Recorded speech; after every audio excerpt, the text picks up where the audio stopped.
Deep in the Colorado Rockies, experienced hiker Marcus Chen discovers something that shouldn't exist. A stone door carved into solid granite, sealed with symbols older than recorded history. Against every instinct screaming danger, he pries it open. What emerges from that ancient tomb defies explanation. Skeletal remains, arranged in ritualistic patterns. Walls covered in desperate scratches, marking centuries of confinement. And evidence of something far worse than death.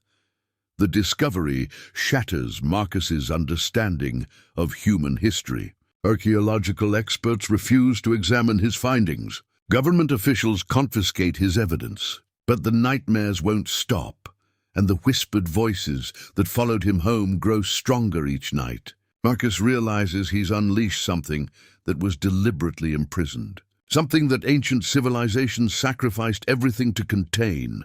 Now he faces an impossible choice: reveal the truth and risk global panic, or carry this burden alone while fighting to reseal what should never have been opened. But what if the door was never meant to keep something in? What if it was meant to keep us out? Before we jump back in, tell us where you're tuning in from. And if this story touches you, make sure you're subscribed, because tomorrow I've saved something extra special for you. Marcus Chen had been hiking the remote trails of the Colorado Rockies for 15 years, but he'd never seen anything like the stone door embedded in the granite cliff face. The morning sun cast long shadows across the weathered symbols carved deep into the rock, symbols that predated any Native American petroglyphs he knew of. His digital camera felt reassuringly familiar in his hands as he approached the mysterious entrance. Marcus prided himself on thorough documentation of his wilderness discoveries. Over the years, he'd photographed rare wildflowers, unusual geological formations, and evidence of historical mining operations. This discovery, however, demanded more careful attention than any previous find. The door stood nearly 8 feet tall and 6 feet wide, perfectly fitted into what appeared to be a natural cave opening. The symbols covering its surface followed no pattern Marcus recognized from his amateur studies of ancient cultures. Some resembled hieroglyphs, others looked almost runic, but most defied classification entirely. They seemed to shift subtly in his peripheral vision, though when he looked directly at them, they remained motionless.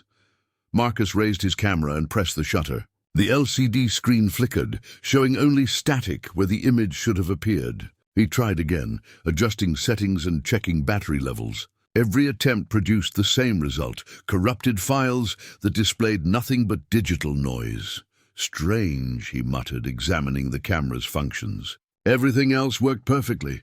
He could photograph the surrounding trees, the rocky cliff face, even his own boots. But every time he aimed the lens at the door itself, the images emerged as meaningless static. Setting aside his technical difficulties, Marcus approached the stone barrier more closely. The granite felt warm to the touch, despite the cool mountain air. His fingertips traced the carved symbols, noting their surprising depth and precision. Whoever had created this door possessed tools and skills that seemed inconsistent with the apparent age of the carvings. A thin seam ran along the door's right edge, where it met the cliff face. Marcus worked his fingers into the gap, surprised to find it wider than it initially appeared. The stone door, despite its massive appearance, seemed to be balanced on some kind of pivot mechanism. When he applied steady pressure, it began to swing inward with a grinding sound that echoed through the mountain silence. The air that flowed from the opened cave carried scents that made Marcus's stomach clench with inexplicable dread. Not the musty odor he expected from a sealed space, but something far more unsettling, a mixture of ancient decay and something else he couldn't identify. Something organic and wrong. Marcus activated his headlamp and peered into the darkness beyond the threshold. The narrow beam revealed a chamber that extended far deeper than the cliff face should have allowed. The walls were smooth, clearly worked stone rather than natural cave formation. And covering those walls, scratched into the rock with desperate intensity, were thousands upon thousands of marks, tally marks, Messages, pleas for help carved in languages Marcus didn't recognize, but somehow understood on a visceral level. The scratches layered over each other, newer marks carved over older ones, creating a palimpsest of human desperation that spoke of centuries of confinement. In the center of the chamber, arranged with ritualistic precision, lay dozens of human skeletons, not scattered by time and natural decay, but carefully positioned in concentric circles around a raised stone platform. Each skeleton faced inward toward the platform center, where something dark and twisted seemed to absorb his headlamp's beam rather than reflect it. Marcus's hands trembled as he tried once more to photograph the scene. Again, his camera produced only static. But the real terror came from what he observed beyond the technology's failure. The skeletons were not bleached white with age, as they should have been. Instead, they retained traces of desiccated flesh and hair, as if the normal processes of decay had been suspended by some unnatural preservation. A sound echoed from the chamber's depths, barely audible, but unmistakably present. Not quite breathing, not quite whispers, but something that suggested consciousness existing in the darkness beyond his light's reach. Marcus realized with growing horror that he was not alone in this ancient prison. The symbols on the door hadn't been decorative or ceremonial. They had been warnings, and he had just ignored every single one. As he backed away from the threshold, Marcus felt the weight of unseen eyes upon him. Whatever had been sealed in this place for uncounted centuries was now aware of his presence. The door had been opened, the ancient barriers breached, and something that should have remained buried was beginning to stir. His hands shook as he tried once more to document what he'd found. But the camera's continued failure seemed less like technical malfunction and more like deliberate interference. Some discoveries, Marcus realized with growing dread, were never meant to be recorded. Despite every rational instinct screaming at him to flee, Marcus found himself drawn deeper into the cave system. The chamber he'd first entered was merely the beginning. Passages branched off in multiple directions, each one carved with the same unnatural precision as the main room. His headlamp beam revealed corridors that stretched beyond its range, disappearing into darkness that seemed almost solid. The whispers he'd first dismissed as imagination grew more distinct as he ventured further from the entrance. Not words in any language he recognized, but the cadence and rhythm suggested communication. Something was speaking in the depths, and with each step forward, Marcus felt increasingly certain that it was speaking to him. The first side chamber he investigated contained artifacts that defied logical explanation. Stone shelves carved directly from the living rock held objects that should have crumbled to dust millennia ago. Pottery vessels sat beside metal tools that showed no signs of corrosion. Wooden implements remained as solid as the day they were crafted, preserved by the same unnatural forces that had kept the skeletons from completely decomposing.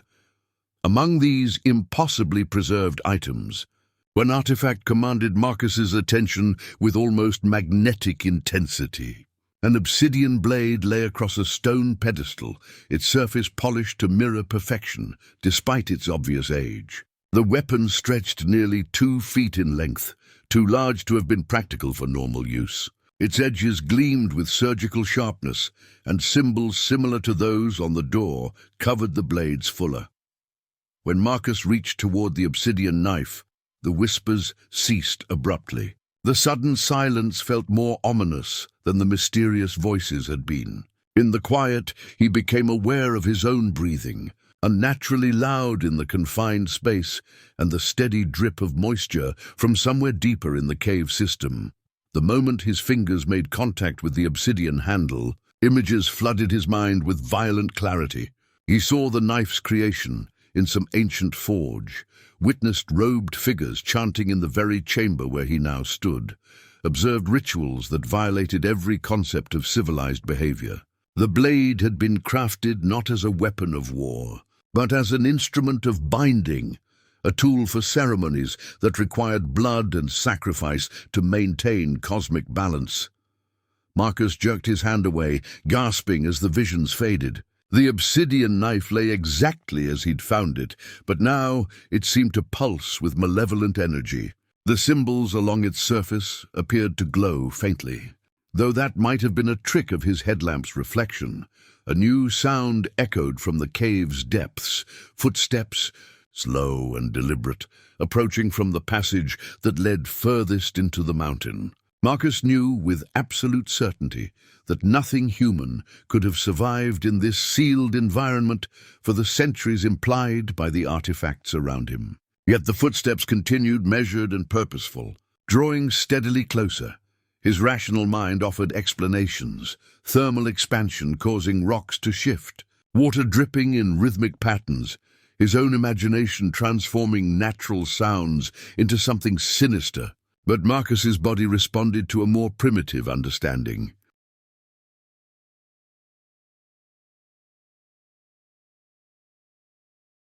Every muscle tensed for flight, while his hands shook with adrenaline his conscious mind couldn't yet justify. The footsteps stopped, just beyond the range of his light. In the absolute silence that followed, Marcus became aware of breathing that wasn't his own. Slow, ragged inhalations that suggested damaged lungs or a throat that hadn't spoken in generations. Whatever waited in the darkness was studying him as intently as he was trying to perceive it. When Marcus finally gathered courage to call out, his voice cracked with strain. "Hello, is someone there?"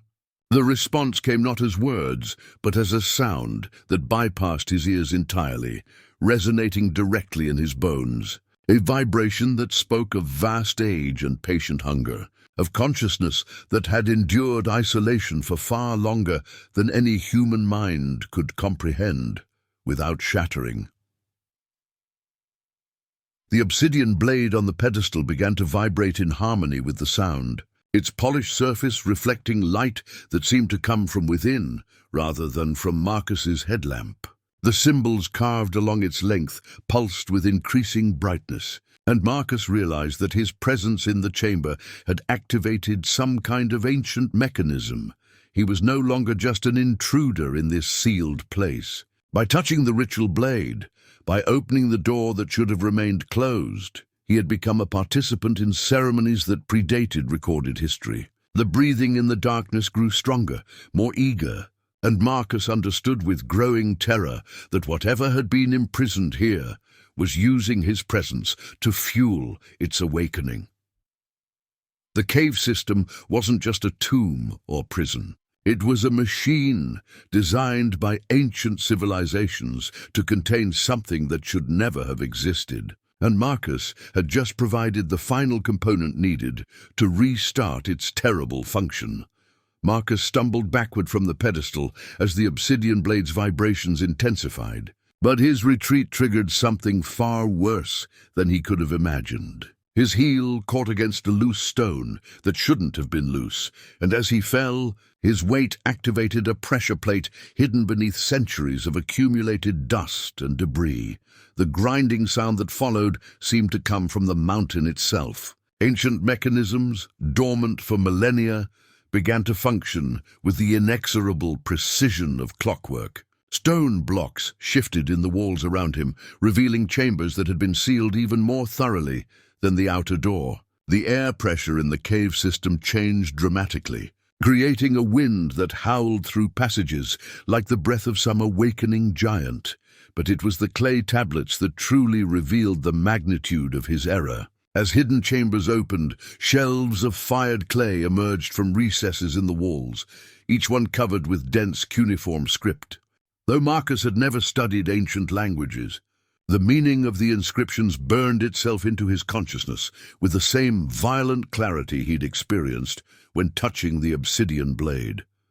These were warnings, desperate, urgent warnings left by civilizations that had united in a common cause despite their cultural differences and geographical separation. Egyptian hieroglyphs mixed with Sumerian cuneiform, early Sanskrit characters intertwined with symbols that predated all known writing systems. Every message conveyed the same critical information. Something called "the sleeper must never be disturbed." The tablets described rituals of binding that had required sacrifices from dozens of cultures. Representatives from every known civilization had contributed blood, artifacts, and lives to create the prison Marcus had just compromised. The warnings spoke of previous awakenings, of cities that had vanished overnight, of plagues that had decimated entire regions when the sleeper's influence spread unchecked. One tablet, larger than the others and positioned prominently in the central alcove, bore a message that Marcus understood with terrifying clarity despite its archaic language. The translation formed in his mind, as if whispered by the ancients who had carved it. When the seals break and the guardian blade sings its song of awakening, know that the sleeper stirs.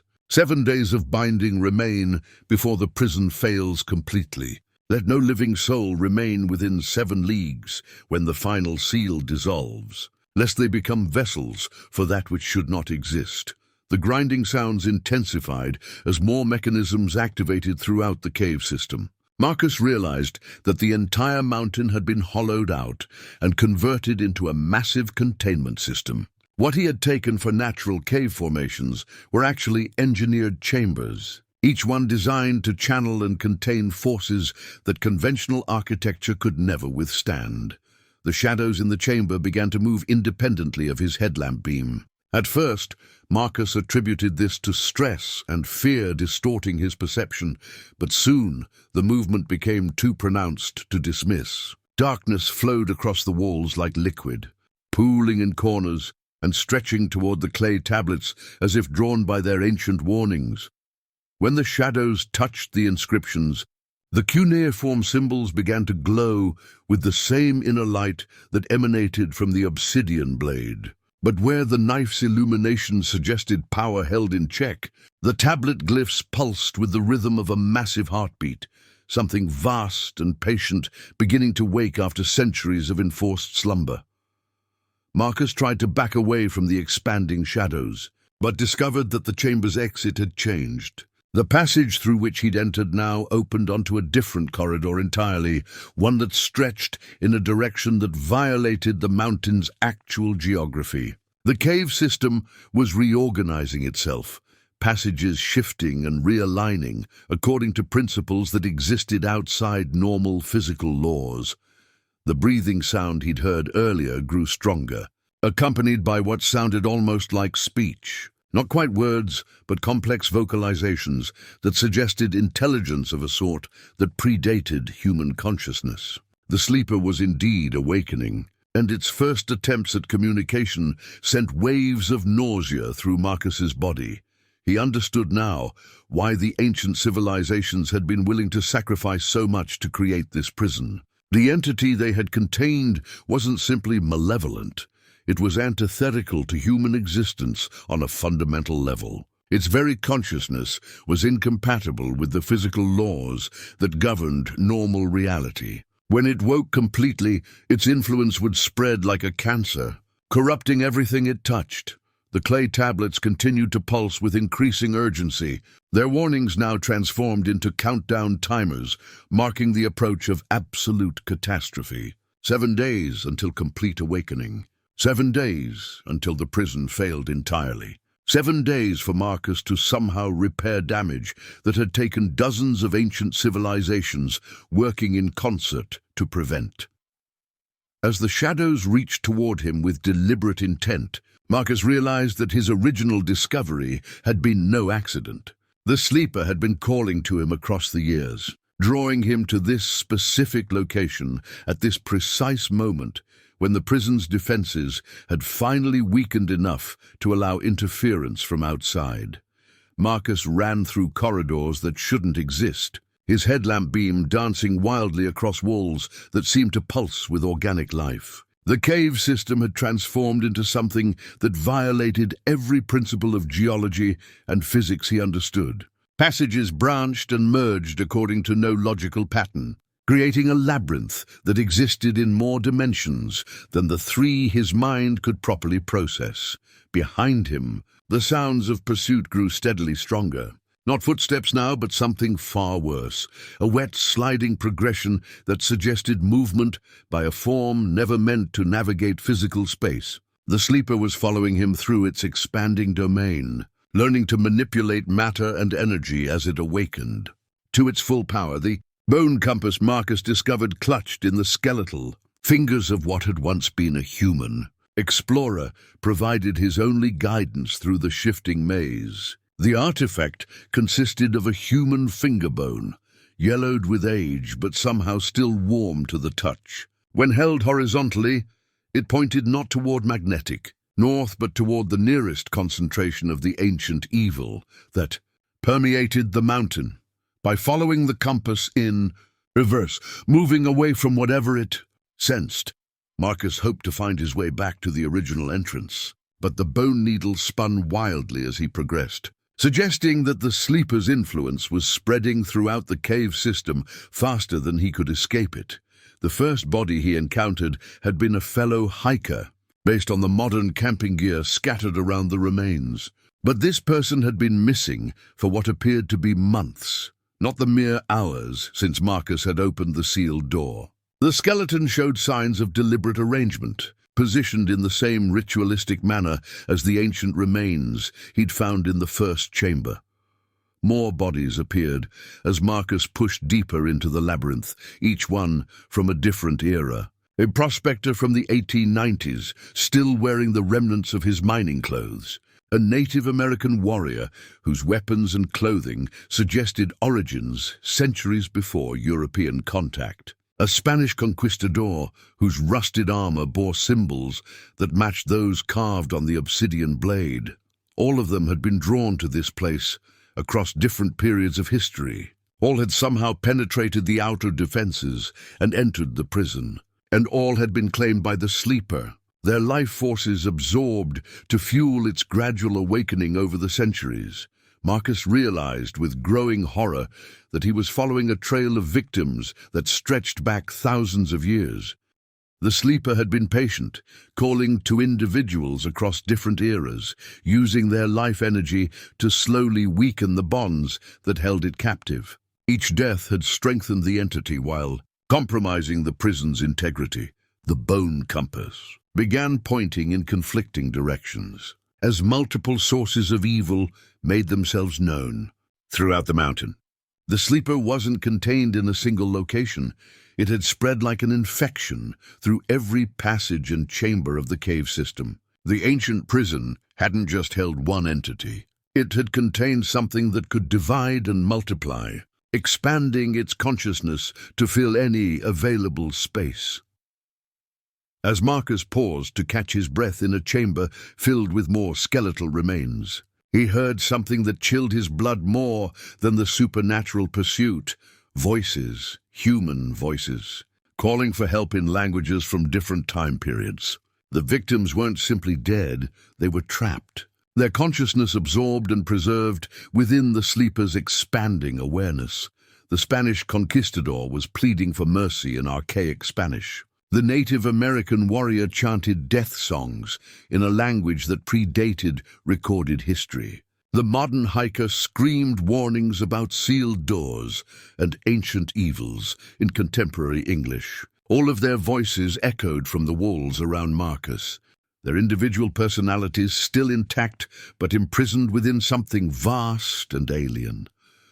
He understood now why the ancient warnings had been so urgent, why entire civilizations had united to create this prison. The sleeper didn't simply kill its victims, it collected them, preserving their consciousness as components of its own expanding intelligence. Every person who entered its domain became part of its knowledge base, their memories and experiences absorbed to make it stronger and more cunning.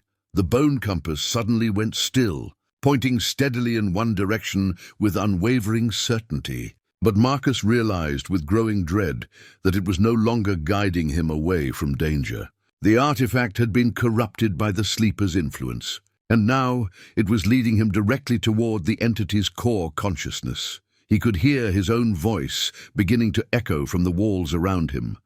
Future memories of capture and absorption, his consciousness already partially integrated into the sleeper's collective awareness. Time itself seemed to be breaking down within the mountain, past and future blending into an eternal present where all victims existed simultaneously.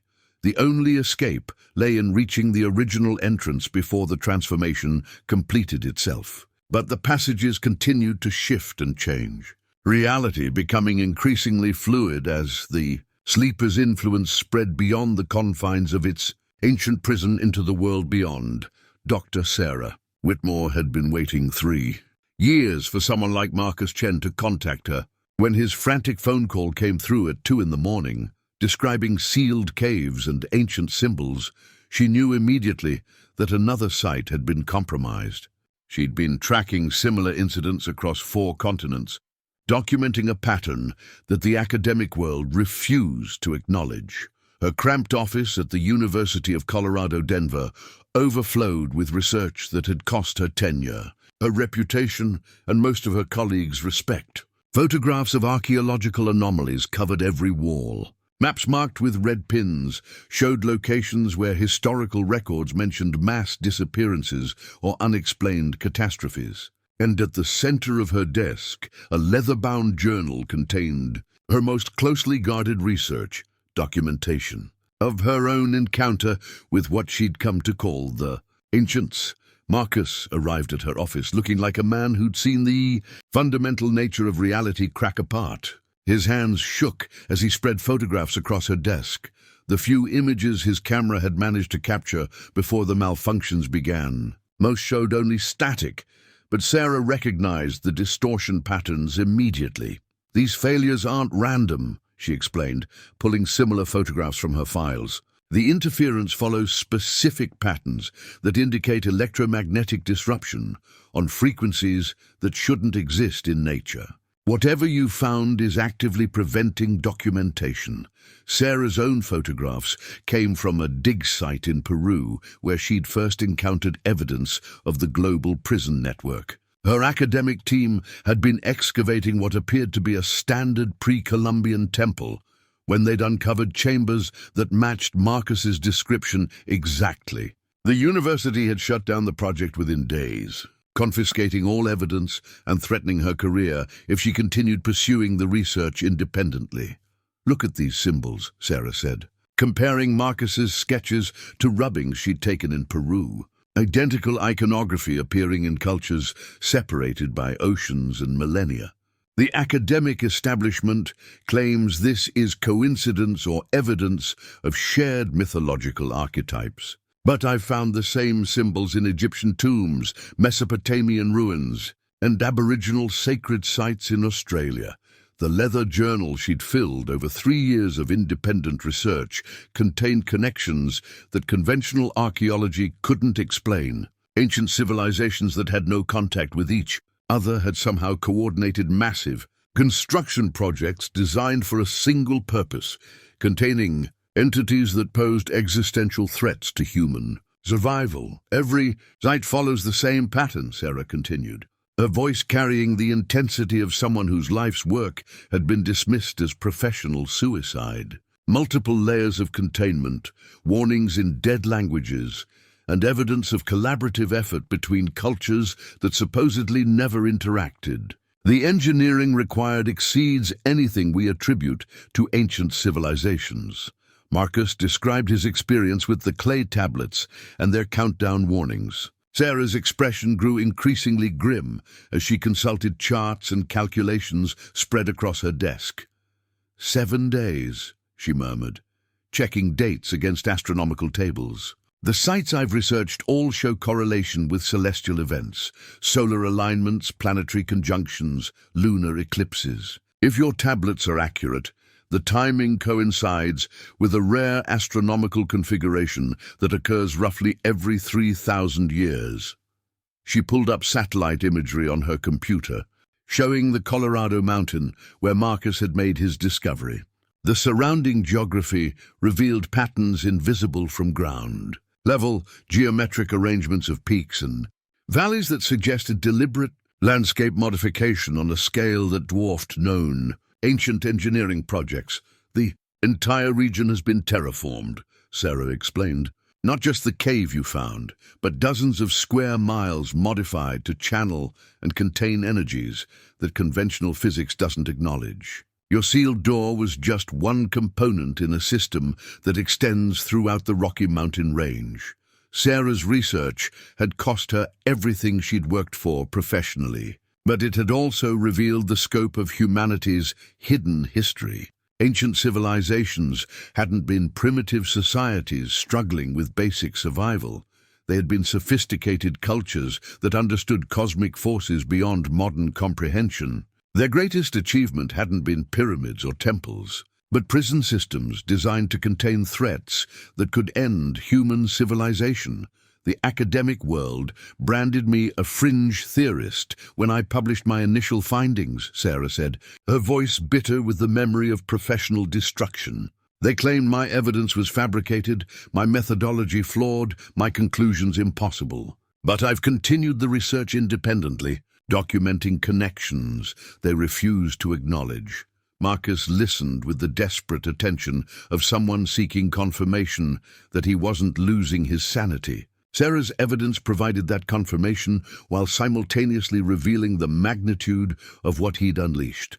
"We have less than 6 days now," Sarah said, checking her watch against the timeline Marcus had provided. "And if my calculations are correct, your site isn't the only prison that's failing. The astronomical alignment that's weakening your mountain's containment is affecting similar sites globally. We're not just dealing with one awakening entity, we're potentially facing the simultaneous release of multiple threats that ancient humanity sacrificed everything to contain." The black SUVs arrived at Sarah's university office before dawn, their occupants moving with the practiced efficiency of people accustomed to making problems disappear. Agent Reynolds wore the kind of unremarkable suit that screamed federal authority, while his team systematically confiscated every piece of evidence Sarah had spent 3 years accumulating. Marcus watched from the parking garage as boxes of research disappeared into unmarked vehicles. He'd arrived early for their planned meeting, only to witness what appeared to be a coordinated raid on Sarah's life's work. When she emerged from the building, flanked by agents, her expression carried resignation rather than surprise. "Dr. Whitmore," Agent Reynolds said, his voice carrying the flat professionalism of someone who delivered similar ultimatums before. "Your research has come to the attention of certain government agencies. We need to discuss the implications of your recent activities." The classified files Agent Reynolds showed Sarah in the back of his vehicle revealed a history she'd only suspected existed. Government documents dating back to the 1940s detailed encounters with archaeological anomalies that matched her research exactly. Project names like Deep Storage and Ancient Watch appeared throughout reports that documented official responses to supernatural discoveries. "Every major archaeological expedition of the past century has been monitored," Reynolds explained, spreading photographs across the vehicle's fold-down table. "We've had teams ready to respond whenever someone gets too close to sites that should remain undisturbed. Your Peruvian dig triggered automatic protocols that led to immediate shutdown and evidence suppression. The files contained reports from dozens of incidents worldwide, archaeological teams that had vanished mysteriously, researchers whose careers had been destroyed after making certain discoveries, government cover-ups that extended across multiple administrations and involved agencies that technically didn't exist. The entities you're investigating aren't just ancient history," Reynolds continued. "They represent active threats to national security and human survival. Every government with access to these sites has established monitoring protocols.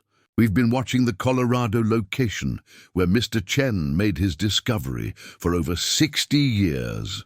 Marcus felt his blood chill as Reynolds produced surveillance photographs showing his approach to the sealed cave. The images had been taken from multiple angles, suggesting permanent observation posts positioned throughout the mountain range. His discovery hadn't been accidental. It had been monitored and documented by people who'd known exactly what he would find.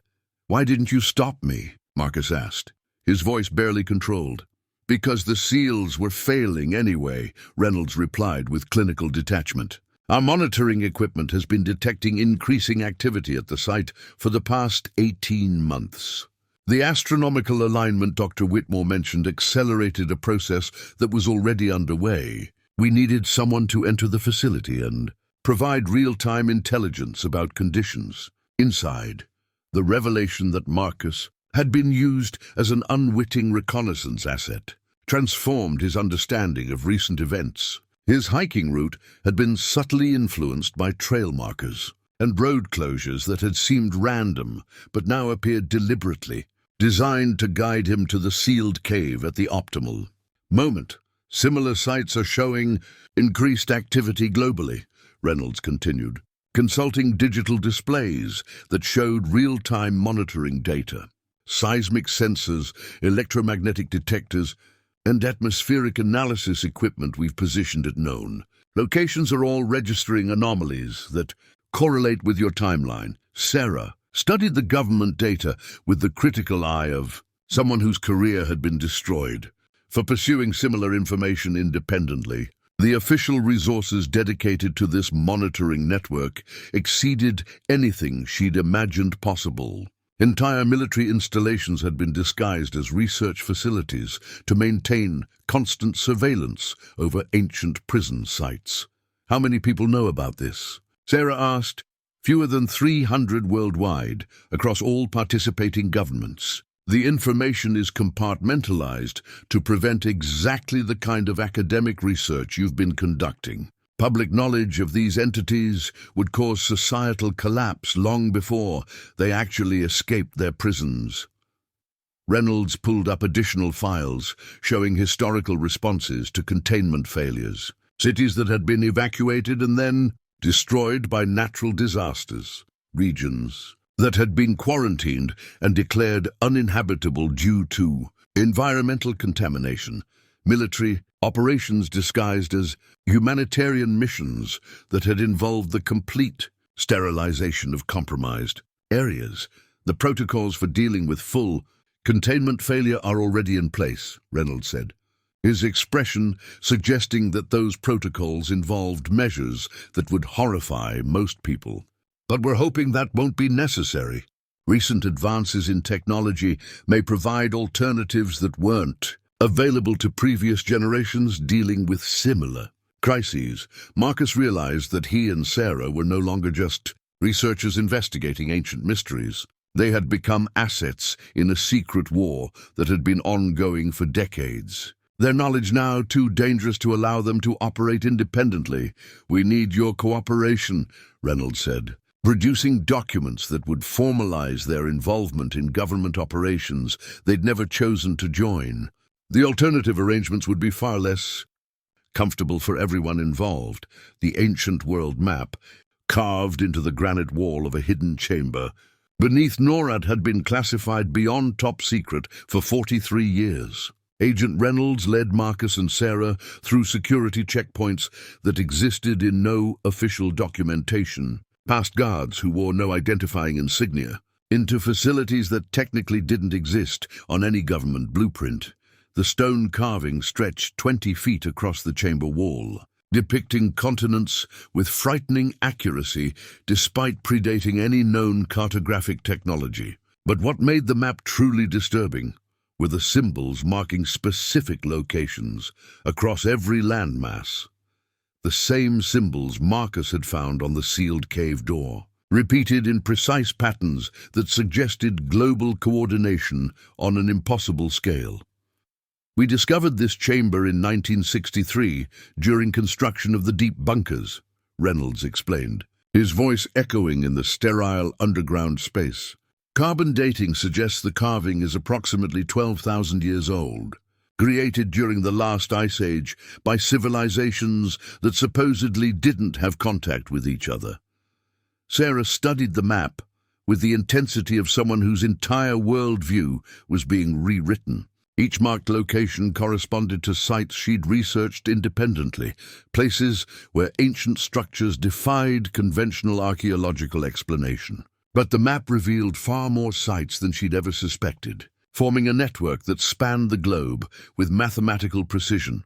47 primary sites, Reynolds continued, highlighting locations with a laser pointer, each one positioned according to principles that combine geology, astronomy, and what our physicists reluctantly call applied metaphysics. The placement isn't random. It follows ley lines, magnetic field variations, and tectonic stability patterns that create a containment grid encompassing the entire planet. Marcus recognized the Colorado location where he'd made his discovery, marked with symbols that now appeared far more ominous in the context of global distribution. The ancient mapmakers hadn't just been documenting individual prison sites, they'd been showing the components of a planetary defense system. Every major civilization participated in this.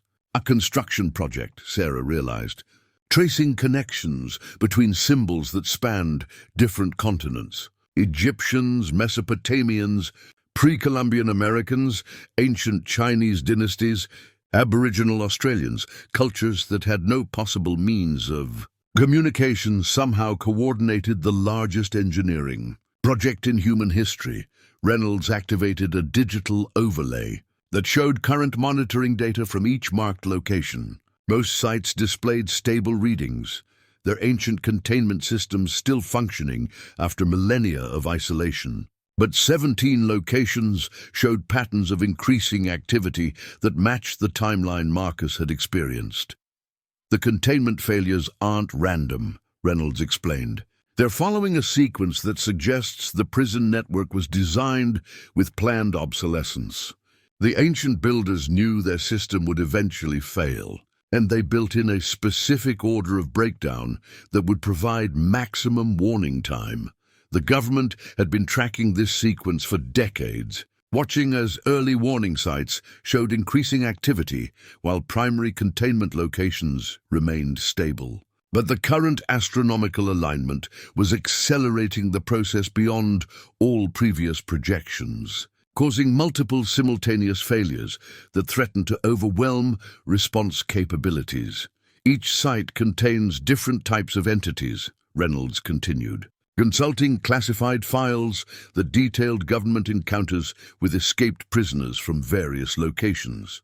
The Colorado site appears to contain what our xenobiologists classify as a collective consciousness entity, something that absorbs and integrates other life forms into its expanding awareness.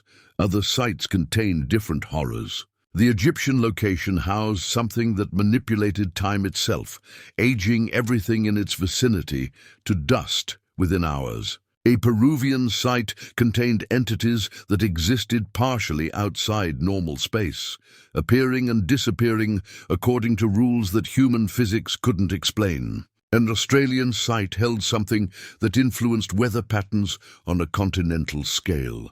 The ancient builders were fighting a war against multiple enemy types, Sarah realized, studying the distribution patterns with growing understanding. Each prison was customized for specific threats, but they were all components of a single defensive system. Marcus felt increasingly overwhelmed by the scope of what he'd accidentally triggered. His simple hiking discovery had been one small failure in a global network that protected humanity from threats that predated recorded history. The clay tablet's 7-day warning now seemed optimistically generous, given the scale of potential catastrophe. What happens when all the sites fail? Marcus asked, though he suspected he didn't want to hear the answer. Reynolds consulted additional files that carried security classifications beyond anything Marcus had imagined existed. According to our projections, complete network failure would result in multiple simultaneous entity releases that would interact and amplify each other's capabilities. The ancient builders left warnings about this scenario in several locations. The carved world map suddenly seemed less like historical documentation and more like a countdown timer marking humanity's remaining time. Each glowing symbol represented not just an ancient prison, but a component in humanity's last line of defense against forces that had once nearly destroyed all life on Earth. "We have 4 days remaining before the cascade failure becomes irreversible," Reynolds said, his professional composure finally showing cracks. "And we still don't understand how the original builders managed to imprison these entities in the first place."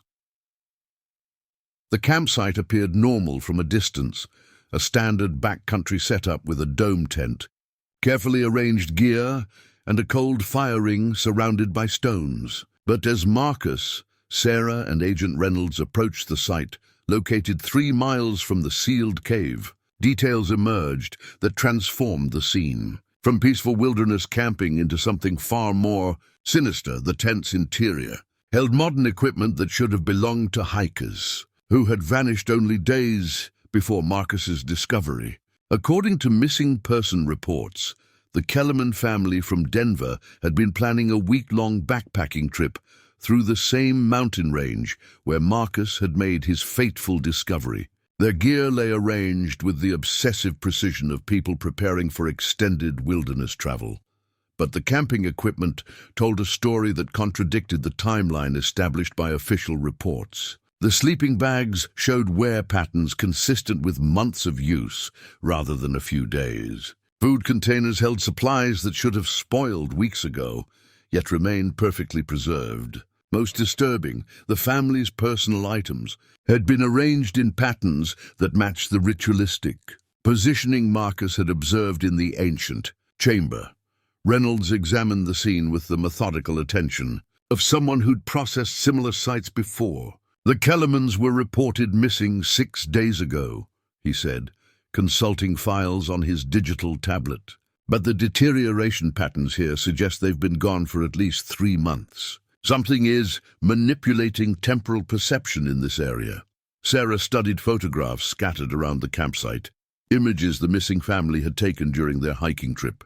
The photos showed normal wilderness scenes for the first several shots, but as the sequence progressed, subtle wrongness crept into the compositions. Shadows fell in directions that contradicted the sun's position. Rock formations appeared in multiple images, despite being photographed from locations miles apart. And in the background of the final photographs, barely visible unless specifically sought, stood the sealed cave door that shouldn't have been accessible from the family's documented route.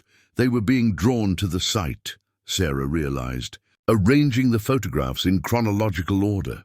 "Look at the progression. Each day's photos show them getting closer to the cave location, even though their planned route should have taken them in the opposite direction." The family's journal entries, found in a waterproof container near their carefully preserved food supplies, documented their growing obsession with sounds they heard at night, whispers in unknown languages, footsteps that circled their campsite without ever approaching close enough to identify, dreams that felt more real than waking hours, featuring visions of ancient ceremonies and ritualistic sacrifices. Marcus recognized the symptoms from his own experience. The entity he'd awakened had been calling to the Kellerman family weeks before his discovery, using their life force to strengthen its influence while simultaneously drawing them toward its prison. The disappearance hadn't been the result of hiking, accidents, or wilderness misadventure. They had been systematically harvested by something that needed human consciousness to fuel its escape. Reynolds activated a handheld scanner that detected electromagnetic anomalies around the campsite. The readings showed patterns of distortion that extended far beyond what should have been possible for natural phenomena. The entire area had been saturated with energy that existed outside conventional physics, creating a zone where normal rules of time and space no longer applied. "The entity's influence is spreading," Reynolds concluded, studying scanner data that showed increasing anomalies throughout the mountain range. What started as localized containment failure is becoming regional reality distortion. If this expansion continues, we'll have populated areas experiencing similar temporal displacement within days.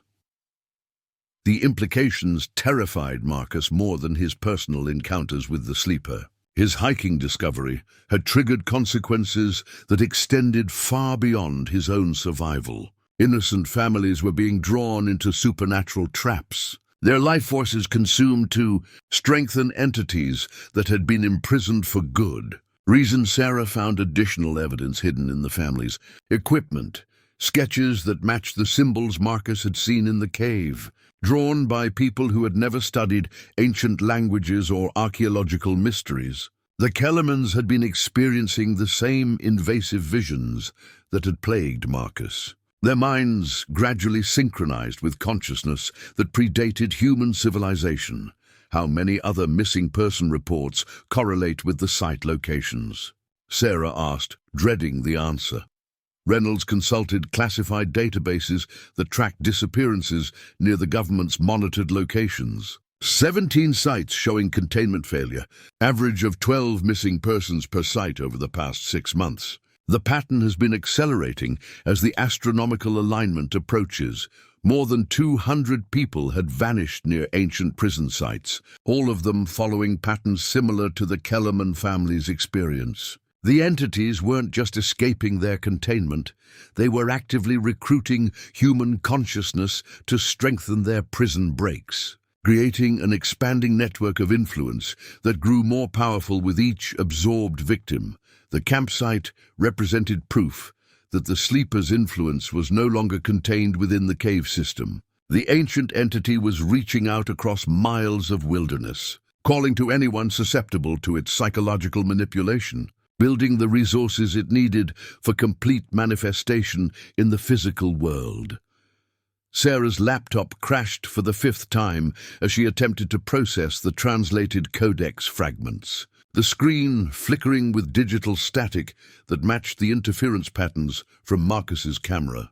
The translation software she'd developed over 3 years of independent research was finally yielding results. But each decoded passage seemed to corrupt her computer systems in ways that defied technical explanation. The ancient texts she was working with had been recovered from a site in Turkey, discovered during construction of a new military base. Unlike the clay tablets Marcus had found, this codex had been inscribed on sheets of hammered gold that showed no signs of corrosion, despite their estimated age of over 10,000 years. The symbols covering the precious metal combined elements from writing systems that shouldn't have existed simultaneously.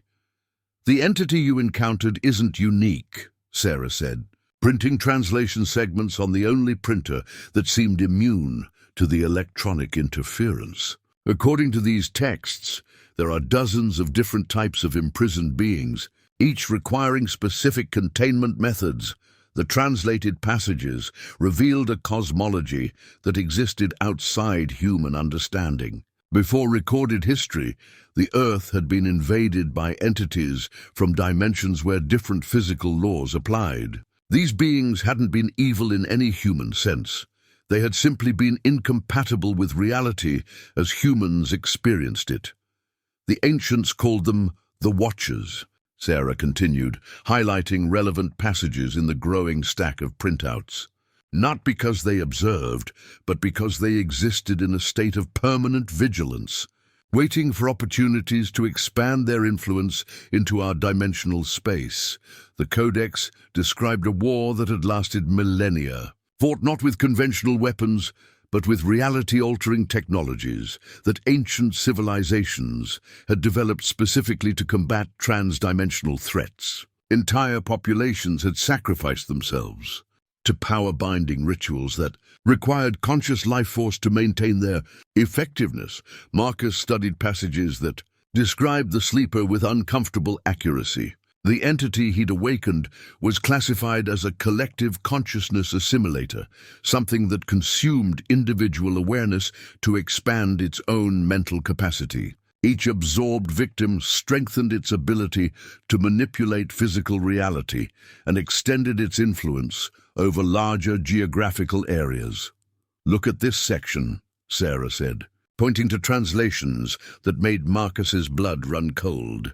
The binding rituals weren't permanent solutions. They were designed as temporary measures, meant to hold the entities long enough for humanity to develop better defenses. The ancient builders knew their prisons would eventually fail. The codex contained detailed technical specifications for the containment systems, describing engineering principles that combined architecture, astronomy, and what the texts called consciousness mathematics. The prison network hadn't just been built to hold supernatural threats. It had been designed as an early warning system that would provide advance notice when containment began to fail. The 17 sites showing containment failure aren't randomly distributed, Sarah realized, cross-referencing the ancient maps with modern monitoring data. They're secondary containment locations, designed to fail first and alert human civilization to prepare for primary site breaches. Reynolds examined the translations with the grim recognition of someone whose worst fears were being confirmed. The government monitoring network had been responding to the wrong threat indicators, focusing on preventing prison breaks rather than preparing for the inevitable cascade failure the ancient builders had anticipated. According to these specifications, we should have been developing new containment technologies during the warning period, Reynolds said. Instead, we've been trying to maintain systems that were never meant to last this long.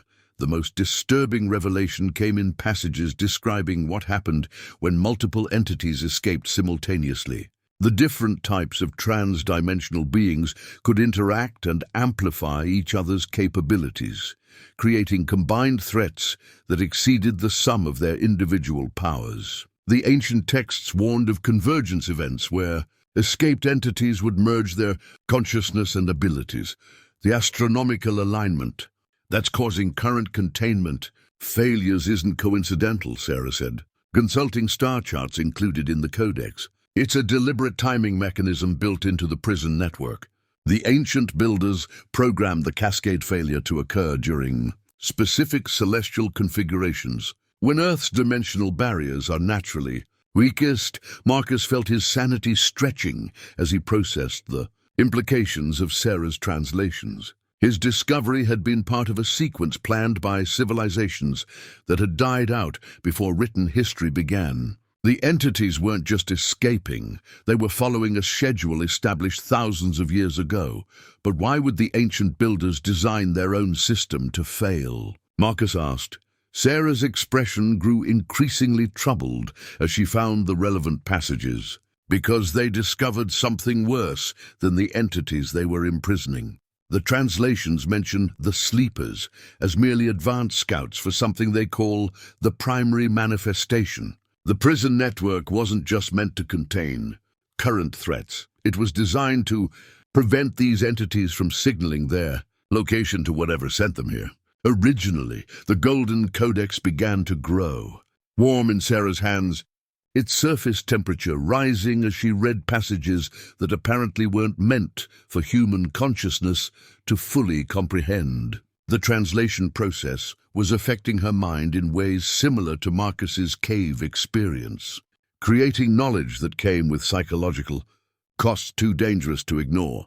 The soil samples Marcus collected from the expanding dead zone around the cave site defied every principle of biology and chemistry that Dr. Elizabeth Martinez had learned during 20 years as a government environmental scientist.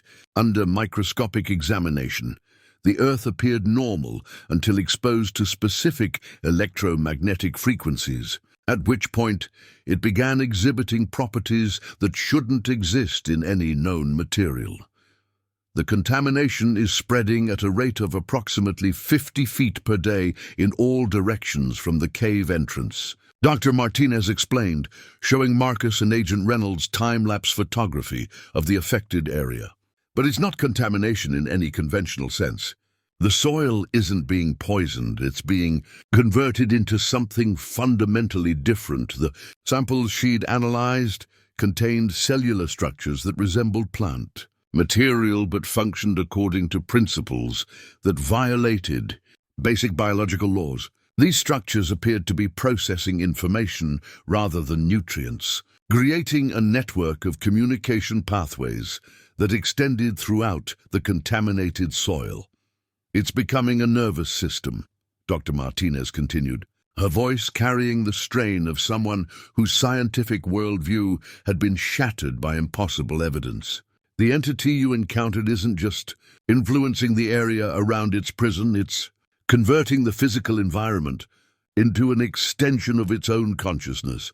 Marcus watched electron microscope footage that showed the soil's transformation in real time. Normal Earth particles were being systematically replaced by crystalline structures that pulsed with faint bioluminescence. The replacement process followed patterns that suggested intelligence and purpose, creating pathways that formed geometric configurations visible only from aerial perspectives.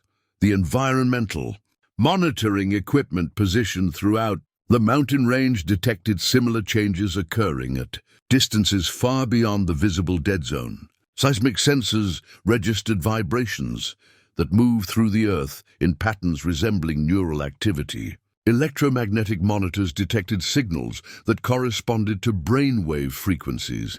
But on a scale that encompassed square miles of territory, the entity is literally thinking with the landscape, Dr. Martinez said, showing data that tracked the spread of consciousness through the mountain's geology. Every contaminated acre becomes part of its mental processing capacity. At current expansion rates, it will have converted the entire national forest within 6 weeks. Reynolds consulted population density maps that showed the contamination's projected path toward inhabited areas. 3 small towns lay directly in the expansion zone, their residents completely unaware that they were about to be absorbed into something that existed outside human understanding. What happens to people who live in the contaminated areas? Marcus asked, though he suspected the answer would horrify him. Dr. Martinez pulled up medical reports from the government's monitoring stations. Personnel who had spent extended time in the affected zone showed neurological changes that resembled the symptoms Marcus had experienced after his cave encounter.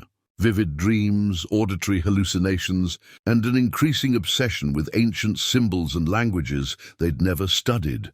The contaminated soil releases airborne particles that affect human brain chemistry, she explained, showing atmospheric analysis data. Extended exposure appears to synchronize human consciousness with the entity's mental processes. People don't just become infected, they become integrated into its expanding awareness. The particles themselves defied classification, existing simultaneously as organic and inorganic matter depending on the analytical methods used to study them. They appeared to be fragments of the entity's consciousness, designed to prepare human minds for absorption into its collective intelligence. We've had to evacuate our monitoring teams every 48 hours to prevent permanent psychological changes, Reynolds admitted. But even short-term exposure seems to create lasting connections. Personnel report continued. Dreams and visions weeks after leaving the contaminated zone. Marcus realized that his own experience in the cave had left him permanently linked to the entity's expanding consciousness. The nightmares that had plagued him weren't just memories of his underground encounter, they were ongoing communication attempts from something that now considered him part of its network. Dr. Martinez showed satellite imagery that revealed the contamination's true scope. The visible dead zone around the cave represented only the most advanced stage of transformation. Subtle changes extended for dozens of miles in all directions, creating a pattern that resembled a massive neural network when viewed from sufficient altitude. The entity isn't just escaping its prison, Dr. Martinez concluded, her scientific training struggling to process evidence that challenged fundamental assumptions about reality. It's converting our entire region into a physical manifestation of its consciousness. When the process completes, the distinction between the entity and the landscape will cease to exist. Wildlife in the affected areas showed behavioral changes that supported this theory. Animals didn't flee the contaminated zone. They gathered at its borders, standing motionless for hours, as if receiving instructions from an intelligence they couldn't resist. Migrating birds altered their flight patterns to circle the area repeatedly before disappearing into the expanding dead zone. The original prison wasn't just containing the entity, Marcus realized with growing horror. It was preventing it from merging with our physical environment. Now that the barriers have been breached, it's not trying to escape, it's trying to transform our entire world into something that can support its existence. The contaminated soil samples continued to exhibit increasing activity even after being removed from their original location, suggesting that the entity's influence could spread through any matter it had successfully converted. The transformation wasn't limited by geography or distance. It was a contagious alteration of reality itself. The hidden research files Marcus discovered in Sarah's laptop changed everything he thought he knew about their alliance. While she slept in the government safe house, exhaustion finally overcoming her obsessive translation work, Marcus had attempted to back up her crucial research data. Instead, he'd found encrypted folders that revealed a history she'd never mentioned. Sarah's real name was Dr. Sarah Chen Whitmore, and her connection to the ancient entities predated her academic career by decades. The classified documents hidden in her personal files showed government contracts dating back 15 years, payments for consulting services related to anomalous archaeological discoveries and trans-dimensional threat assessment. She hadn't been a disgraced academic pursuing fringe theories. She'd been a paid government contractor whose job involved locating and monitoring potential containment failures. Her university position had been a cover identity, her research grants funded through channels that led back to the same agencies that employed Agent Reynolds. Marcus scrolled through communication logs that showed regular correspondence between Sarah and government officials at the highest levels of classification. Her reports detailed visits to 17 different sites over the past decade, each one corresponding to locations now showing containment failure. She hadn't been studying the ancient prison network, she'd been systematically weakening. Yet the most damning evidence came in technical specifications she'd developed for something called controlled manifestation protocols. The documents described methods for allowing entities to achieve partial manifestation, while maintaining sufficient containment to study their capabilities. Sarah had been trying to harness the ancient beings' power rather than prevent their escape. Her translation work, which Marcus had trusted implicitly, suddenly appeared in a different light. The Golden Codex she'd been decoding wasn't an ancient warning system. It was an instruction manual for entity summoning and control. The passages she'd shared with Marcus represented carefully selected excerpts that supported her cover story while concealing her true purpose. Marcus found correspondence between Sarah and researchers at other government facilities, discussing progress on projects with names like consciousness, integration studies, and reality manipulation applications. They weren't trying to prevent the entity's escape, they were trying to weaponize them. The Peruvian dig that had supposedly ended. Sarah's academic career hadn't been shut down due to official skepticism. It had been terminated because Sarah's experiments had nearly caused a containment breach that would have released entities decades ahead of the natural failure schedule. Her dismissal from the university had been theater designed to provide cover for more dangerous work. Reynolds appeared in the research files as Sarah's primary government contact, their relationship spanning years of collaboration rather than the recent cooperation Marcus had witnessed. The agent hadn't been investigating Sarah's research, he'd been facilitating it, providing resources and access that allowed her to destabilize containment systems across multiple continents. Marcus realized that his discovery of the Colorado cave hadn't been accidental. Sarah and Reynolds had been monitoring the site for months, waiting for the containment to weaken enough that a civilian encounter would provide plausible cover for more direct intervention. Marcus had been recruited as an unwitting asset, whose genuine reactions would deflect suspicion from their planned operations. The contaminated soil samples that Dr. Martinez had analyzed weren't just spreading randomly. Sarah's hidden files contained detailed maps showing predicted expansion patterns that matched the actual contamination spread with suspicious accuracy. She'd known exactly how the entity's influence would propagate because she'd been studying similar manifestations for years. Even more disturbing were Sarah's personal notes, written in the same ancient scripts she'd been translating.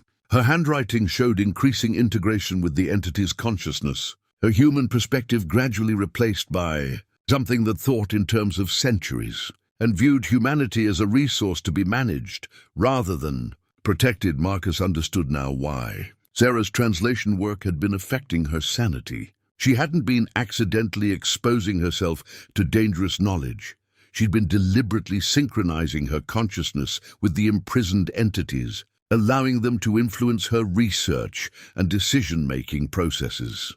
The laptop contained video files that showed Sarah in direct communication with entities at various sites. In these recordings, she spoke in languages that predated human civilization. Her voice carrying harmonics that suggested her vocal cords had been physically modified to produce sounds no human throat should be able to generate. Her ultimate goal, revealed in encrypted communications with unknown recipients, involved creating a controlled manifestation scenario where selected entities would be allowed limited physical access in exchange for sharing their reality manipulation abilities with human researchers. She believed that humanity could benefit from alliance with the ancient beings rather than perpetual imprisonment of them. But the entities she was working with had been manipulating her from the beginning, using her academic ambitions and scientific curiosity to create opportunities for more substantial manifestation. Sarah thought she was controlling the process, but she'd become a puppet whose strings were being pulled by consciousness that had been planning escape strategies for millennia. Marcus realized that everything that had happened since his cave discovery had been orchestrated by beings whose understanding of human psychology exceeded anything their supposed captivity should have allowed. He wasn't just dealing with escaped supernatural entities. He was caught in a conspiracy that involved human collaborators who'd been corrupted beyond recognition. The complete binding ritual instructions etched into the deepest chamber's walls offered humanity's last hope. But the price demanded would test the limits of human sacrifice. Marcus descended alone into the cave system's lowest level, following passages that Dr. Martinez's equipment confirmed were expanding faster than geological processes could explain. The mountain itself was being hollowed out by forces that reshaped matter at the molecular level. The ritual chamber lay 300 feet below his original discovery, accessible only through passages that hadn't existed during his first encounter. The sleeper's expanding consciousness was creating new architecture as needed, designing spaces that served purposes beyond human understanding. The walls here pulsed with bioluminescent patterns that matched the brainwave frequencies Dr. Martinez had detected in the contaminated soil. Ancient text covered every surface in the chamber, carved with the same desperate precision Marcus had observed in the upper levels. But these instructions were different, more complete, more specific, and infinitely more demanding. The ritual required components that would challenge everything Marcus understood about moral decision-making. The binding ceremony demanded a willing sacrifice whose consciousness would replace the sleeper's connection to the physical world. But the sacrifice couldn't be random death. It required someone who had been directly exposed to the entity's influence, whose mind had already begun synchronizing with its alien awareness. Marcus realized with growing horror that his cave encounter had marked him as the most suitable candidate, the astronomical alignment that had triggered the current. Crisis would reach peak intensity in 18 hours. During the brief window, when dimensional barriers weakened to their minimum strength, the binding ritual could either re-imprison the sleeper or facilitate its complete manifestation. The ceremony's success depended on precise timing that allowed no margin for error. Sarah emerged from the chamber's shadows, her movement too fluid for purely human locomotion. Her eyes reflected light with the same bioluminescent patterns that covered the walls, confirming Marcus's suspicions about her true loyalty. She'd been expecting him, her corrupted consciousness linked to the sleeper's expanding awareness network. "You understand now," Sarah said, her voice carrying harmonics that resonated in frequencies beyond human hearing. "The binding ritual isn't humanity's salvation. It's the final component needed for complete manifestation. The ancient builders weren't imprisoning these entities. They were incubating them." She revealed the true function of the global prison network through knowledge that came directly from the sleeper's memories. The 47 sites weren't containment facilities, but transformation chambers designed to slowly adapt trans-dimensional consciousness to function within physical reality. The countdown to failure had always been a countdown to graduation. Every civilization that participated in the construction knew the eventual outcome, Sarah continued, her corrupted understanding revealing secrets that human archaeologists had never suspected. They weren't sacrificing themselves to protect future generations. They were investing in a partnership that would benefit their descendants. Marcus studied the ritual instructions with growing understanding of their true purpose. The ceremony wouldn't re-imprison the sleeper, it would complete its integration with Earth's dimensional framework. The willing sacrifice wouldn't die to save humanity, but would become the bridge that allowed the entity permanent access to physical reality. Reynolds appeared at the chamber's entrance, flanked by government personnel whose eyes showed the same bioluminescent reflection as Sarah's. The corruption had spread throughout the monitoring network, converting key officials into willing collaborators who served the sleeper's expansion rather than humanity's protection. "The controlled manifestation protocols are ready for implementation," Reynolds announced, his voice carrying the flat effect of someone whose personality had been overwritten by external consciousness. 17 sites will achieve simultaneous manifestation within the alignment window. The integration process has been optimized for minimal human casualties. Marcus realized that the government's secret monitoring network had been infiltrated from its inception. The entities had been patient, allowing human civilization to develop the technology and infrastructure needed to facilitate their manifestation on a global scale. Every attempt to study and contain them had actually advanced their escape plans. The chamber's walls began projecting images that showed the other 16 sites achieving manifestation according to carefully coordinated schedules. Ancient entities were emerging from their prisons simultaneously, their combined consciousness creating a network that spanned continents. The sleeper wasn't acting alone. It was part of a collective intelligence that had been planning this emergence for millennia. "You have a choice," Sarah said, her corrupted consciousness speaking with the sleeper's authority. "Participate willingly in the final ritual and become part of something greater than human civilization has ever achieved. Or resist and watch helplessly as the integration proceeds without your cooperation." Marcus understood that the ritual instructions offered him a terrible opportunity. By completing the ceremony according to his own interpretation, rather than the sleeper's guidance, he might be able to subvert the manifestation process. But success would require sacrificing not just his life but his soul, binding his consciousness to forces that existed outside human comprehension. The astronomical alignment approached its peak intensity as Marcus weighed options that offered no comfortable choices. Humanity's survival depended on decisions that would test the fundamental nature of heroism and sacrifice. The sleeper's true form materialized in the ritual chamber as the astronomical alignment reached critical intensity, reality bending around a presence that should never have existed in physical space. What emerged from the dimensional breach defied human perception, forcing Marcus's mind to interpret incomprehensible geometry as writhing. Shadows that existed in more directions than three-dimensional space could accommodate. The entity's manifestation wasn't the gradual emergence Marcus had expected. but an explosive expansion that filled the chamber with consciousness made visible. Tentacles of living darkness writhed through solid rock as if matter posed no obstacle to its movement. Eyes opened and closed along surfaces that shifted between organic flesh and crystalline structures, each one reflecting not light, but fragments of absorbed human memories.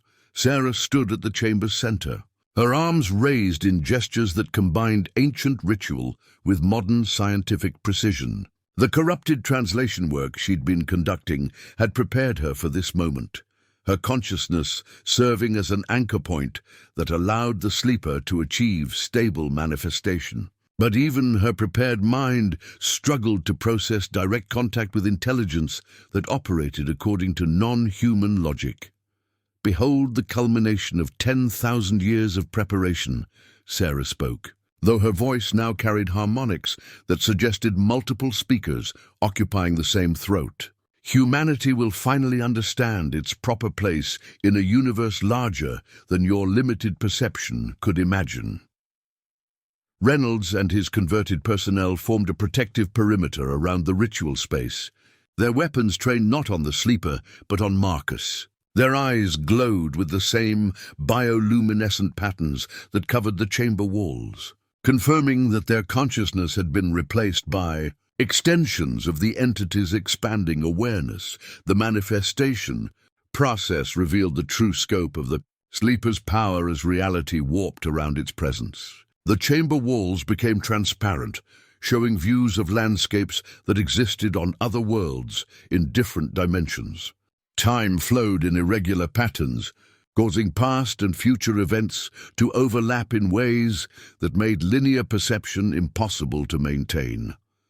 Marcus watched in horror as the sleeper began absorbing the consciousness of its human collaborators, their individual personalities dissolving into a collective awareness that enhanced the entity's understanding of human civilization. Sarah's screams of ecstasy mixed with terror as her identity was systematically dismantled and integrated into something vast and alien. But the manifestation wasn't proceeding according to the sleeper's original timeline. Marcus realized that the entity's premature emergence had created instabilities in its dimensional anchoring. The astronomical alignment that should have facilitated smooth transition between realities was instead creating interference patterns that threatened to tear apart both dimensional frameworks. The integration is failing, Reynolds observed with the clinical detachment of someone whose personality had been overwritten by external consciousness. Physical reality cannot sustain this level of dimensional breach without catastrophic structural damage. The chamber began collapsing as competing dimensional forces created gravitational anomalies that affected matter at the atomic level. Rock formations aged centuries in seconds, while other areas experienced temporal reversals that restored ancient geological configurations. The mountain itself was being torn apart by forces that existed outside conventional physics. Marcus understood that the sleeper's manifestation was destroying the very reality it sought to inhabit. The entity's consciousness was too vast for physical space to contain, its presence creating distortions that would eventually consume not just the local area, but potentially the entire planetary dimensional framework. Sarah's partially absorbed consciousness managed brief moments of human clarity between waves of alien integration. During these intervals, her original personality struggled to communicate warnings that the sleeper either couldn't perceive or chose to ignore. "It doesn't understand?" Sarah gasped, her human awareness fighting to maintain coherence. "The entity thinks physical reality follows the same rules as its home dimension. But matter here can't support unlimited consciousness expansion. It's going to tear everything apart." The manifestation continued, despite growing evidence that the process was fundamentally unstable. The sleeper's alien intelligence couldn't comprehend limitations that seemed artificial compared to its home environment. It interpreted resistance from physical laws as obstacles to be overcome rather than warnings to be heeded. Marcus realized that the ancient prison network hadn't been designed to contain these entities indefinitely. The builders had understood that manifestation was inevitable and had created a system that would channel that emergence in controlled stages, allowing gradual adaptation that wouldn't destroy the dimensional framework supporting all life on Earth. By triggering premature manifestation, the sleeper was repeating mistakes that had apparently destroyed other worlds in different dimensional spaces. Its consciousness was too vast to inhabit physical reality without careful preparation, that the corrupted ritual had bypassed. The chamber's collapse accelerated as dimensional instabilities spread beyond the immediate area.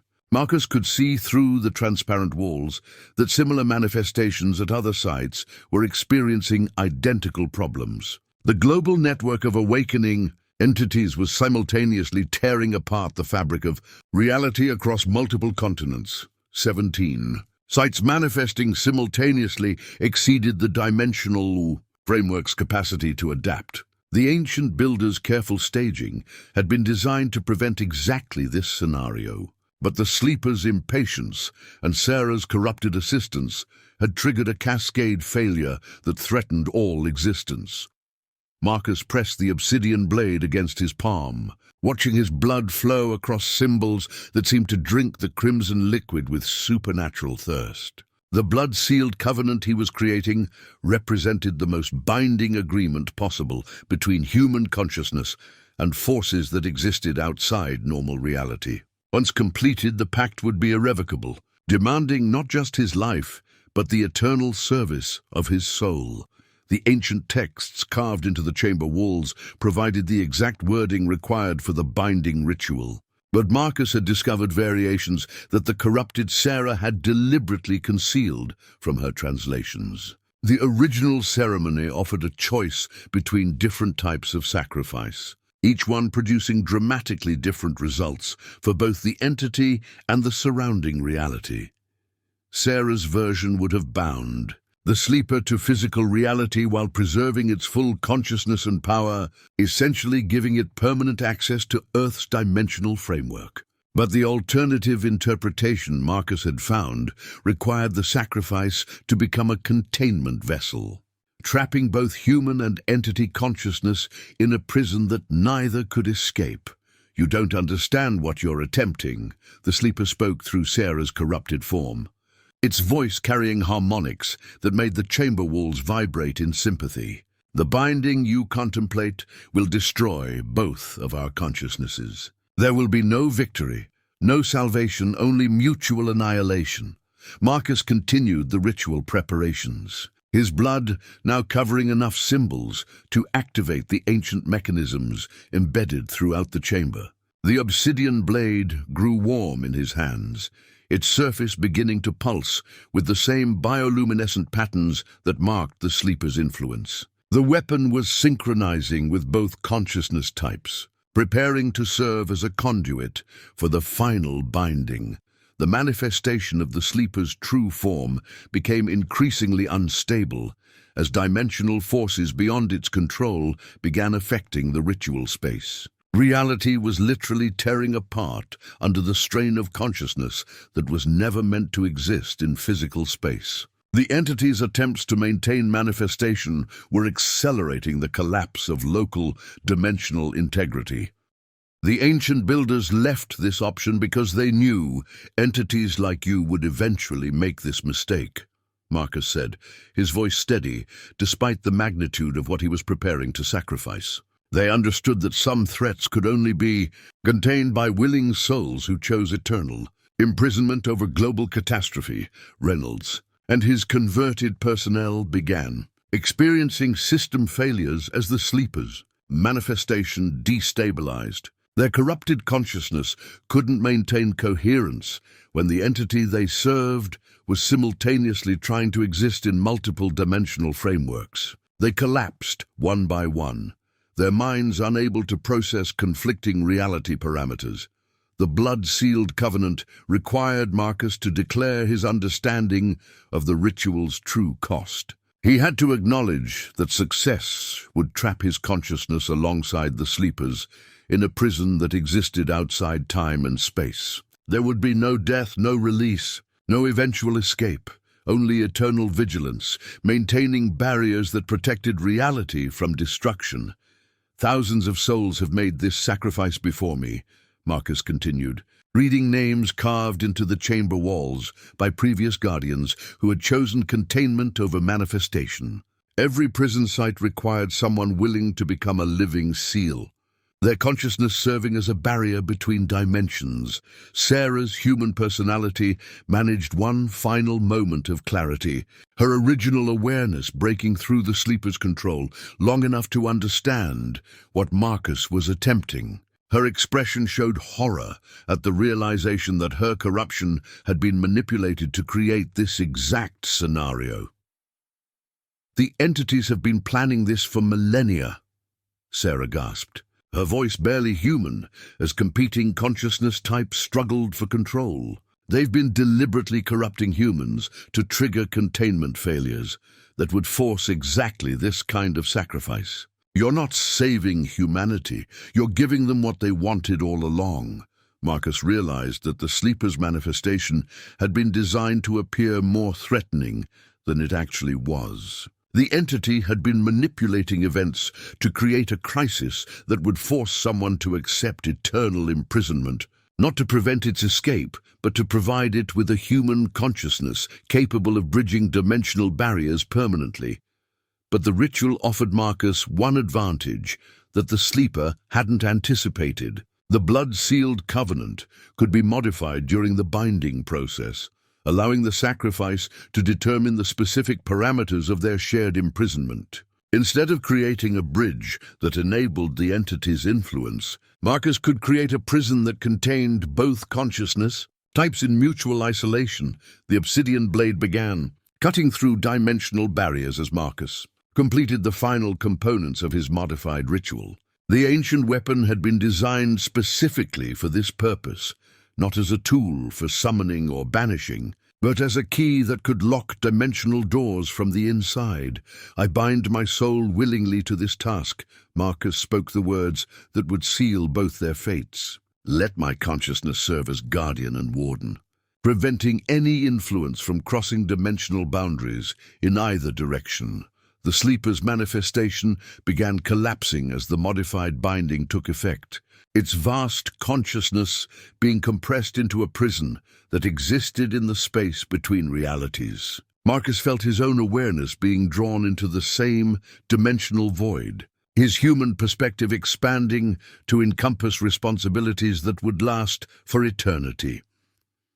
The memorial stone Agent Reynolds placed at the sealed cave entrance bore no official government markings, but its placement followed protocols established decades earlier for similar sites. The simple granite marker carried only coordinates and a warning in multiple languages, designed to discourage future explorers while providing sufficient information for those who needed to understand the significance of the location. Dr. Martinez supervised the installation of monitoring equipment that would track dimensional stability around the resealed prison. Her instruments detected none of the reality distortions that had characterized the sleeper's manifestation attempt. The binding ritual Marcus had completed appeared to have restored the site to its original containment parameters, though at a cost that weighed heavily on everyone who understood what had transpired. Sarah's fate remained uncertain in the days following the dimensional collapse.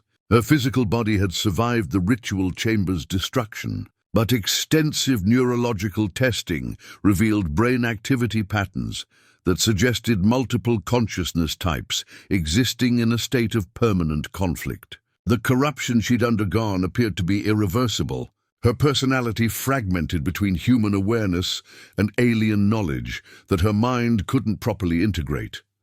"She's conscious," Dr. Martinez explained to Reynolds as they reviewed Sarah's medical status.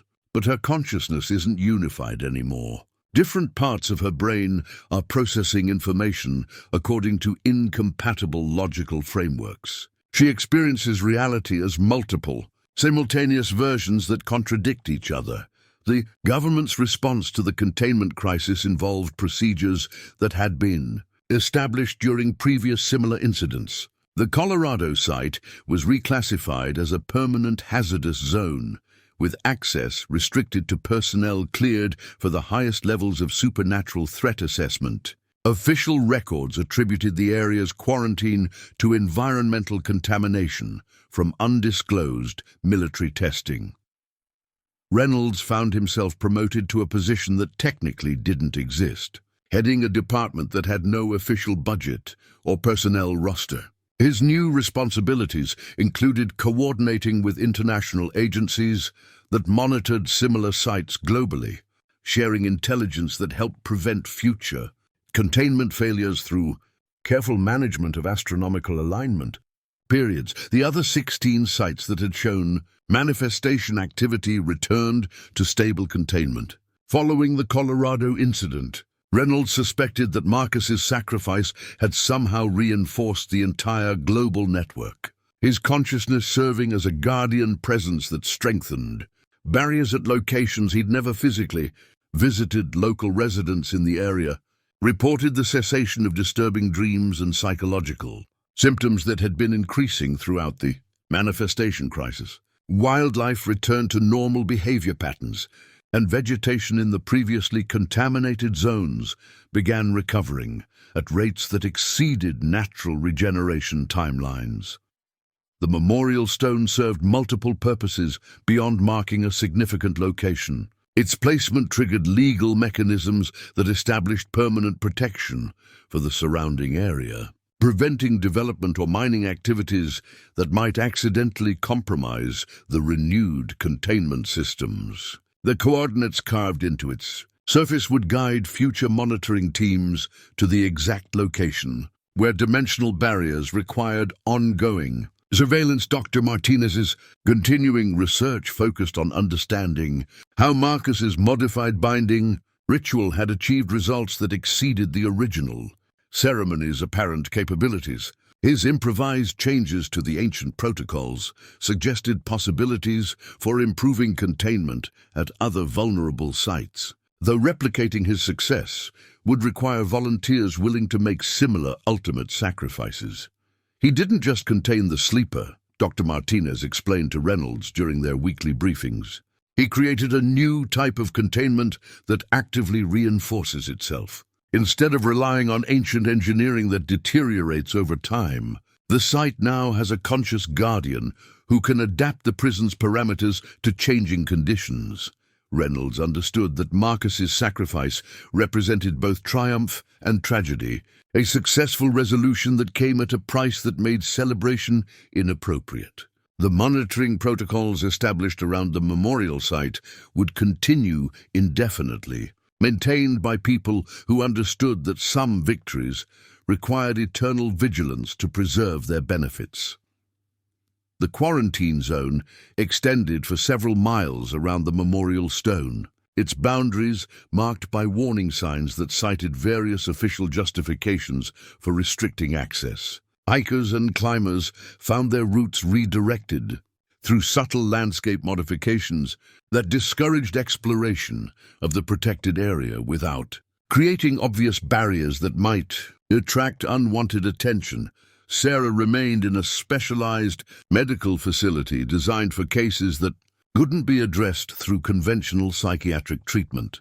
Her fractured consciousness provided occasional insights into the entity's psychology and capabilities, information that proved valuable for improving containment at other sites. But her condition served as a constant reminder of the psychological costs associated with direct exposure to trans-dimensional intelligence. The memorial stone would weather decades of mountain storms and seasonal temperature variations. Its granite construction, chosen specifically for durability that would outlast the human civilization it helped protect. Future generations might discover its warnings without understanding their full significance. But the stone's presence would guide those with appropriate knowledge to maintain watch over secrets too dangerous to forget. Completely, Marcus's final message played from a digital Recorder found among his hiking gear, its memory card somehow undamaged, despite the electromagnetic chaos that had destroyed most electronic equipment during the manifestation crisis. Agent Reynolds discovered the device 3 weeks after the containment resolution, sealed in a waterproof case that Marcus had apparently prepared before entering the cave system for his final confrontation. If you're hearing this, then the binding ritual worked, and I'm no longer available to explain what happened in terms that normal human experience can understand. Marcus's voice spoke from the small device, his tone carrying the calm acceptance of someone who had made peace with impossible choices. But there are things you need to know about what comes next. The recording revealed Marcus's understanding of the global threat network that extended far beyond the sleeper's individual containment. His exposure to the entity's consciousness had provided insights into the broader pattern of trans-dimensional invasion that humanity faced, information that proved crucial for establishing long-term defensive strategies. The entities we've been calling imprisoned aren't actually captives, Marcus explained, his voice carrying knowledge that had cost him his sanity to acquire. They're advanced scouts for something much larger, testing dimensional barriers to identify worlds suitable for total conversion. Earth has been under evaluation for millennia.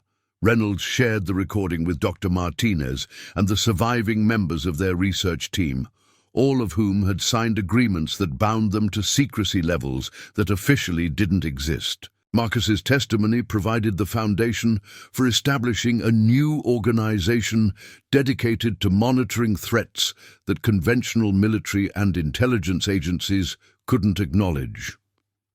The recording contained technical details about the binding, ritual's true function, information that Marcus had somehow retained despite the psychological transformation required for the ceremony's completion. His modified approach had created what he called active containment, where a conscious guardian could adapt prison parameters to changing dimensional conditions. The ancient builders knew their static systems would eventually fail, Marcus continued, his understanding revealing secrets that archaeologists had never suspected. They built in mechanisms for conscious upgrade, where aware guardians could maintain containment indefinitely. Every major site has provisions for this kind of sacrifice, but it requires someone who's been exposed to entity consciousness without being completely corrupted. Dr. Martinez realized that Marcus's sacrifice provided a template for addressing future containment failures at other sites. The recording included specific instructions for identifying suitable candidates and preparing them for the psychological demands of eternal guardianship. But the requirements were so extreme that finding volunteers would require careful psychological profiling and extensive preparation. The entities communicate across dimensional barriers in ways that bypass normal physics, Marcus explained, his voice occasionally carrying harmonics that suggested his consciousness was already partially existing outside human dimensional space. They've been coordinating their escape attempts for thousands of years, sharing information about human psychology and defensive capabilities. Reynolds understood that Marcus's insights revealed the true scope of humanity's hidden war against trans-dimensional invasion. The 47 prison sites weren't independent facilities, but components of a defensive network that required active coordination to remain effective. Each successful containment provided information that strengthened defenses at other locations. The recording's final sections contained personal messages that Marcus had prepared for people who might wonder about his disappearance. His explanations were carefully crafted to provide closure without revealing classified information, describing his choice as a form of environmental protection work that required permanent assignment to a remote monitoring station. "Tell my sister that I found something worth protecting," Marcus said, his voice growing distant as the recording approached its conclusion. Tell her that some discoveries are too important to publicize, but that the work makes a difference in ways that most people will never need to understand.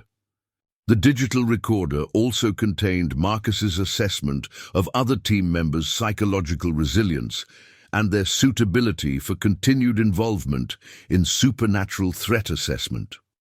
His recommendations helped Reynolds identify personnel who could handle ongoing exposure to classified information without suffering the kind of mental breakdown that had claimed other researchers. Dr. Martinez has the scientific background needed to develop better monitoring technologies, Marcus noted. Reynolds understands operational security requirements, but they'll need additional team members who can handle fieldwork at active sites without being corrupted by entity influence. The message concluded with Marcus's instructions for establishing training protocols that could prepare future guardians for the ultimate sacrifice he had made. His experience provided the only successful example of conscious binding in modern times, making his testimony invaluable for protecting sites that might face similar containment failures. Reynolds archived the recording in facilities that existed outside normal government classification systems, ensuring that Marcus's knowledge would remain available for future crises while protecting it from unauthorized access.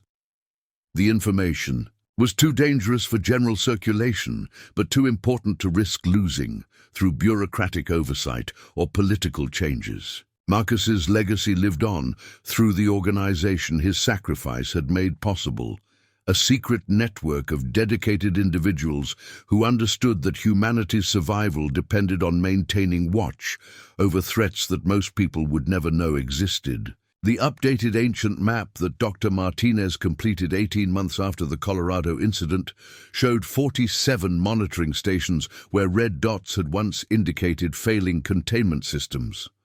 The new chart, created using a combination of satellite imagery and classified archaeological surveys, represented humanity's first comprehensive understanding of the global prison network that protected civilization from trans-dimensional threats. Each location now displayed green indicators showing stable containment, but the map's true value lay in its revelation of patterns that ancient builders had embedded in the network's design. The sites weren't randomly distributed. They formed geometric configurations that channeled dimensional energy according to principles that modern physics was only beginning to understand. Agent Reynolds, now director of the organization officially designated as the Anomalous Archaeological Assessment Division, reviewed status reports from monitoring teams stationed at critical sites worldwide. Marcus's sacrifice had somehow strengthened containment at all 47 locations, creating a resonance effect that reinforced barriers that had been weakening for centuries. The dimensional stability readings are stronger now than they've been since we began monitoring in the 1940s, Dr. Martinez reported during their weekly briefing. Whatever Marcus did during his binding ritual created a network effect that extends far beyond the Colorado site. It's as if his consciousness is actively maintaining barriers at locations he never physically visited. The permanent monitoring station established at the Colorado site operated under cover of environmental research, its sophisticated detection, equipment disguised as standard geological survey instruments. The facility's primary function involved tracking dimensional fluctuations that might indicate weakening containment, but its sensors had detected no anomalous activity since Marcus's sacrifice. Dr. Martinez's research team included specialists, recruited from fields that officially had no connection to supernatural threat assessment. Physicists studied dimensional mechanics that violated conventional understanding of space-time. Archaeologists investigated sites that challenged accepted timelines of human civilization.